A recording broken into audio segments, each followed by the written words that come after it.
another video. Today is the Yurtz Koretz, who is someone who I have a big devotion to.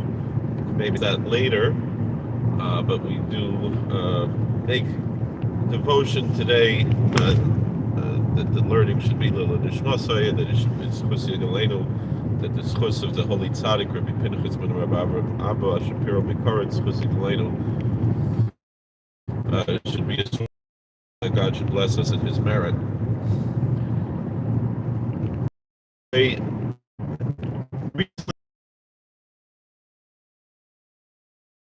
forgives me for using this forum to really respond pretty much directly to him, just because it's easier for me to talk than it is to type, and I'm often worried with my kind of ADD situation that if I don't respond right away, that I might forget, and so this is just the easiest way for me to respond, but particularly because the message is a universal message and an important message. That's why I chose to use this stream. It's not so much for the live stream as much as for the posterity, because the live streams are saved. But anyway, so you can let me know. I'm not going to review this. I'm just going to do it as it is. But in any event, this young man, Rebbe, after having a very difficult life, has made a decision. He would like to pursue conversion to Judaism. It takes a long time and it's a lot of work, particularly if he wants to be accepted to any mainstream Jewish community.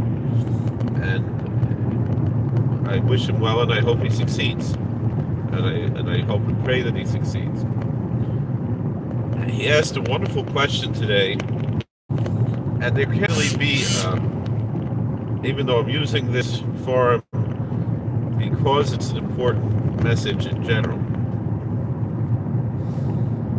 But this gentleman said he's struggling with keeping up the routine of prayer, and that he's been, he's not Jewish yet, so he's not obligated. And also, furthermore, it's much more ideal for someone seeking conversion to attend prayer services at a synagogue, but I believe where he currently lives, it's not a possibility. But that is a good way to develop such a devotion. But obviously, if one is unable to do that, he should still have that devotion of daily prayer 3 times a day in the proper times and in the proper ways as a practice towards conversion. And he feels that he's missed a few times, and he asked advice of how to develop self-control and discipline in order to have that path of developing the liturgical practice of daily prayer 3 times a day as is required in Judaism. And he asked if perhaps he should follow the advice of Maimonides, the Rambam, of eating less food, and that would aid him in developing this devotion.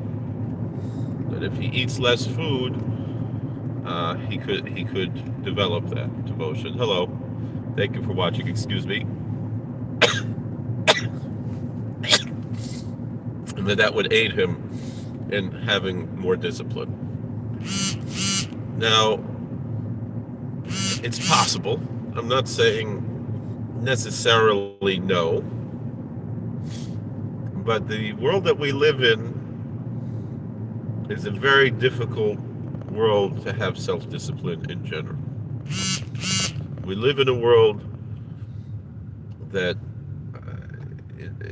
we have a lot of peer pressure and a lot of social pressure and a lot of emotional baggage and pressure that often makes it difficult to do that.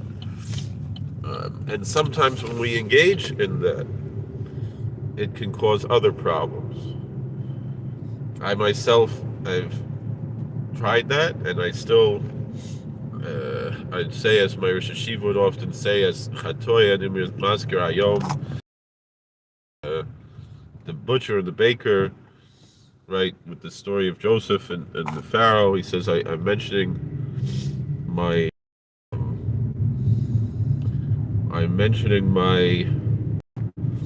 sins today.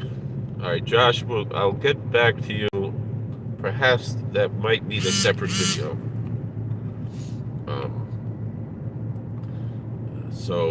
But I would like to answer your question. It's a good question, but I want to get through this idea as best as I can, and it's not very well thought out, to be honest. And I'm a little bit distracted by your question now, but it is an important question. Now, if a person engaged, I'm not saying this to brag. In fact, I'm saying this to talk about my own failings in pursuing this path. For much of my life, I pursued a path of fasting today. Actually, I did that yesterday, I'll be honest, because yesterday was according to the traditions of the city of Worms in Germany, where my holy ancestor, the Chavos Yair, was the Rav, and his father was, and his grandfather was. Koblenzer Rav, just because it sounds nicer, and Chavos Yair was Rav in Koblenz for a few years, and his Rabbanus in Koblenz is very similar to my own in Virginia, and so I feel a certain Shorish Neshama there. But they had a fast day on the 9th of Elul. The 8th of Elul. It wasn't yesterday. It was the day before, right? To remember the Black Plague. Maybe it was No, it was Monday. The 8th of Elul was to remember the Black Plague. And so I did until Chatzos, and it wasn't easy. And the truth is that the Tzaddikim from the Hasidic world generally say that it's better not to engage in such things. And the same thing with Shovavim. My wife always says Shovavim.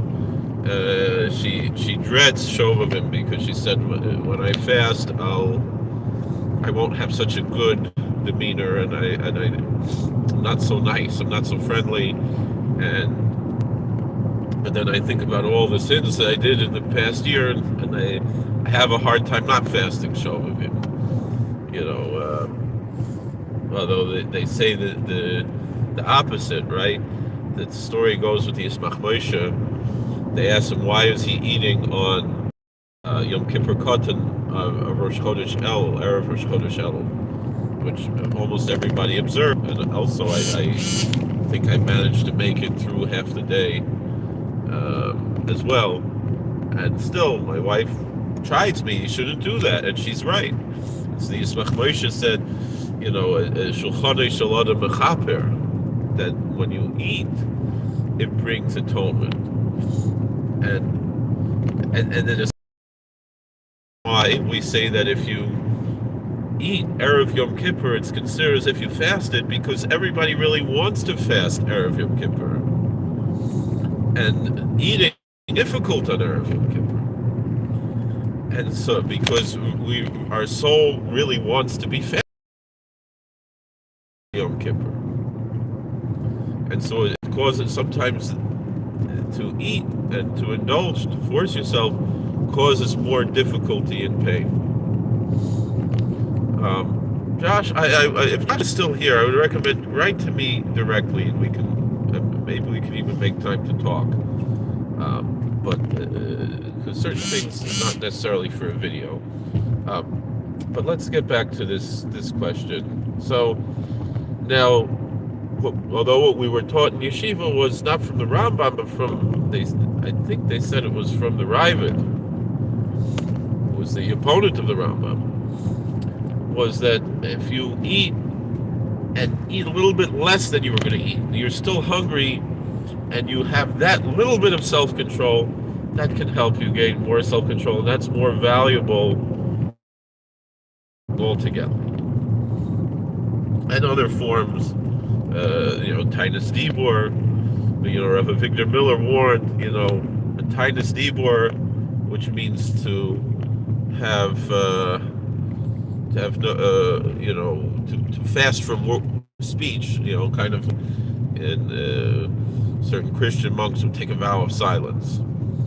And Victor Miller said, you should try to limit your speech as much as possible. People like to talk. I certainly like to talk. But he says, if your mother wants to talk to you, don't go, I'm making a Tinus Dibor. No. You have to, and the same thing, your wife or your children, or whatever, or your boss, or you have to, one thing that I've learned from many, many tzaddikim, this level is to be normal. And get, I really have to end the live stream, but we're trying our best. So, and I don't know what 14 is. Are we still going? What's going on? All right. So, one piece of advice I would give, which also I'm guilty and I don't engage in, would be to say that if you say an abbreviated form of prayer is better than no prayer at all. And so I don't think I know many very pious people who have more kavanah that way, right? Because it says it's better to have a little with kavanah than a lot without kavanah. I think the Chamas Yoreh said, but a lot without kavanah than a little without kavanah. And that's, and are we really fooling ourselves? If you're really going to have more kavanah, more concentration when you daven, by just saying a Baruch Shamar Ashrei Yishtabach, right? And then Nishmas on Shabbos before Yishtabach. And you're really going to have a more intense prayer experience that way. That's preferable than to just chatter on and not really, and like say, pretend to say everything and not really do it. But quite often, most people who do that wind up not doing either one. So you have to be honest with yourself on that. But if that means, if it's a question between that and doing nothing, I would say even ad kedei kach, which is probably much more controversial. If it's a question between a tefillas havinenu and nothing, so the tefillas havinenu is better than nothing. Tefillas havinenu means you say the first three brachas, and then the middle bracha, the last three brachas of Shemona Esrei, and that middle bracha encompasses the other middle brachas of Shemona Esrei. It's a whole question whether you can do it in the winter, when you say the Talmud Umatar, and anyway, the Chazal say that it's not a good idea. But I've asked, Rabbanim have certainly said for women who otherwise would not daven, it's preferable to say the Tefillas Havinenu than not to daven at all. And I would say the same thing for certain people, and it's a case-by-case thing. That's maybe someone has a very short attention span and has difficulty getting into prayer and so forth. It's preferable to nothing. And so the same thing, if you're going to miss the prayer altogether, and that doesn't mean that that's what you do every day, but if saying Tefillas Havinenu as opposed to not praying at all, and doing a very abbreviated, or my friend Rabbi put together a sitter that brings down even a shorter version of Baruch Shamar, a shorter version of Birkas Kriya Shema, and just the basics of what you absolutely have to say. It's better than nothing. The same thing with the benching. Whether you don't bench or you say the Rambam's benching, which is much shorter. Some of my Rebbe said, "L'chadchil, it's better to say the Rambam's benching because that for sure is the original benching." I don't do any of that. I'm very Hasidic and I say everything, and I say Shir Yichud every day and Tilim and all these extra things. And the Shir Yichud I probably put more effort into than the Pesukei Zimra or Birkas Kriya Shema. That's it. Question of how, but you have to figure out your own way. And so my advice is, if you're faced with not davening at all, it's better some abbreviated form of davening. but be educated enough of what is the most important things to say, and which obviously most important, I would say, is the Shema and the Shemona Esrei. The Shema twice a day and the Shemona Esrei 3 times a day. But the Birkat Shachar are also very important, and to have some form of the Psukei D'Zimra before even if it's very abbreviated, even if it's not the whole Ashrei, even if it's just say Chasidecha. And Uvalitzian is also, and really you're supposed to say Ashrei 3 times a day, and that's really the most important things. Why is Shovavim special for fasting? Originally, it was Tat, and it was because it was a leap year that you had more space, and so the original Indian of Shovavim was only on a leap year, and it goes back to the Rishonim. It's not mentioned in Chazal. The Uriah Kodesh brings that really Shovavim every year in Shovavim Tat on the leap year, and there were many fast days that were traditional brought by Rishonim. So it's not necessarily a Kabbalistic thing, but the Uriah Kodesh explained the deeper ideas behind it. I remember the Hornsteipler Rebbe from Brooklyn said part of it has to do with going into because we read about Mitzrayim going to Egypt, and that Adam Arishon spent time in Egypt after the Chet, and so it's Malon and Tzotzis, the whole thing. But the simplest idea of Shovavim, even though it's not exactly the shortest time of the year, but it's in the winter time, it's easier to fast, whether you're fasting half the day or fasting the whole day. So it's a good time in general to fast, just because it's an easy time to fast and to atone for sins in general. That it's good to atone for sins through fasting, and that if it is easier to do in the winter time. And so that's maybe the more practical idea of Shovavim. Nowadays, most of the tzaddikim say instead of fasting, we should tzedakah for those who are able to do so, but it's not really something that's encouraged today. Thank you for watching. God bless. Josh, please contact me directly. You can look on my profile how to email me, and we can discuss your question another time, because